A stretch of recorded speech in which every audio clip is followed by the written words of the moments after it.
ഇറാനുമായി US ധാരണയുണ്ടാക്കിയതോടെ Israel നാണം കെട്ടു. ബെഞ്ചമിൻ നെതന്യാഹുവിനെ കുറ്റപ്പെടുത്തി ഇസ്രായേൽ പ്രതിപക്ഷ നേതാവ് രംഗത്ത്.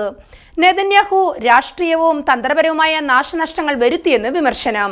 ഇറാനുമായി US ധാരണയിലെത്തിയപ്പോൾ നെതന്യാഹു കറിവേപ്പിലയായെന്നും കുറ്റപ്പെടുത്തൽ.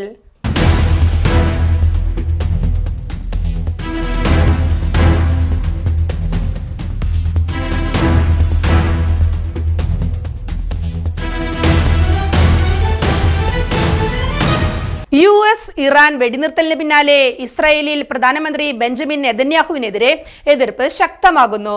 വെടിനിർത്തൽ ചർച്ചകളിൽ ഇസ്രായേൽ അവഗണിക്കപ്പെട്ടെന്ന് പ്രതിപക്ഷ നേതാവ് യയർ ലാപിഡ് കുറ്റപ്പെടുത്തി.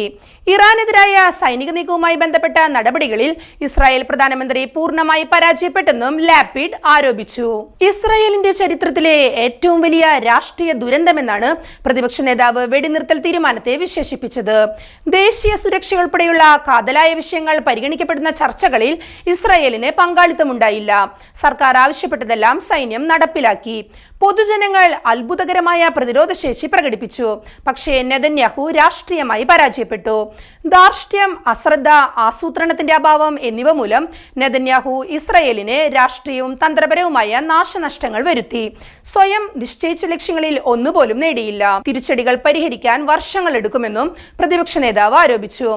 ഇറാനെതിരായ ആക്രമണം താൽക്കാലികമായി നിർത്തിവെക്കാനുള്ള US തീരുമാനത്തെ ഇസ്രായേൽ പിന്തുണച്ചതിന് പിന്നാലെയാണ് പ്രതികരണം.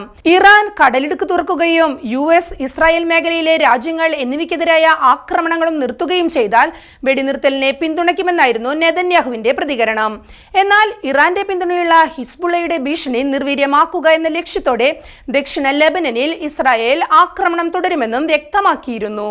അതേസമയം വെടിനിർത്തൽ യുദ്ധത്തിന്റെ അവസാനമല്ലെന്നും US ഇസ്രായേലോ ഏതെങ്കിലും തരത്തിൽ ഇതിനെതിരായി പ്രവർത്തിച്ചാൽ തങ്ങളുടെ കൈകൾ ട്രിഗറിൽ തന്നെയാണെന്നും ഇറാൻ മുന്നറിയിപ്പ് നൽകി. യുദ്ധത്തിന്റെ മിക്കവാറും എല്ലാ ലക്ഷ്യങ്ങളും കൈവരിച്ചുവെന്നും നിങ്ങളുടെ ധീരരായ മക്കൾ ശത്രുവിനെ ചരിത്രപരമായ നിസ്സഹായതയിലേക്കും ശാശ്വതമായ പരാജയത്തിലേക്കും എത്തിച്ചുവെന്നുമുള്ള ശുഭവാർത്ത ഇപ്പോൾ ഞങ്ങൾ ഇറാന്റെ മഹത്തായ രാഷ്ട്രത്തിന് നൽകുന്നു. ഇറാനിലെ ജനങ്ങളുടെ ത്യാഗത്തിന് നന്ദി പറഞ്ഞുകൊണ്ട് ഇറാന്റെ സുപ്രീം നാഷണൽ സെക്യൂരിറ്റി കൗൺസിൽ പറഞ്ഞു. ഫെബ്രുവരി 28-ന് US-ഉം ഇസ്രായേലും ഇറാനെതിരെ നടത്തിയ സംയുക്ത ആക്രമണത്തിൽ യുദ്ധത്തിന്റെ ഒന്നാം ദിവസം തന്നെ പരമോന്നത നേതാവ് ആയിരുന്ന ആയത്തുള്ള അലി ഖമേനി കൊല്ലപ്പെട്ടിരുന്നു. കഴിഞ്ഞ 39 ദിവസത്തിനിടെ നടന്ന സംഘർഷത്തിൽ വിവിധ രാജ്യങ്ങളിലായി നിരവധി പേരാണ് കൊല്ലപ്പെട്ടത്. ഇതിനിടെ ഇസ്രായേൽ പ്രധാനമന്ത്രി ബെഞ്ചമിൻ നെതന്യാഹു കൊല്ലപ്പെട്ടെന്നും ഗുരുതര പരിക്കുമായി ചികിത്സയിലാണെന്നും അഭ്യൂഹം ശക്തമായി. നെതന്യാഹുവിന്റെ വീഡിയോ പുറത്തുവിട്ടുകൊണ്ട് ഇസ്രായേൽ അഭ്യൂഹങ്ങളെ നേരിട്ടെങ്കിലും ഈ വീഡിയോ AI നിർമ്മിതമാണെന്ന ആക്ഷേപം ഉയർന്നു. ഇറാനെ ഒരാഴ്ച കൊണ്ട് കീഴടക്കാമെന്ന കണക്കുകൂട്ടലിലായിരുന്നു ഇസ്രായേൽ യുദ്ധം ചെയ്യാനിറങ്ങിയത്.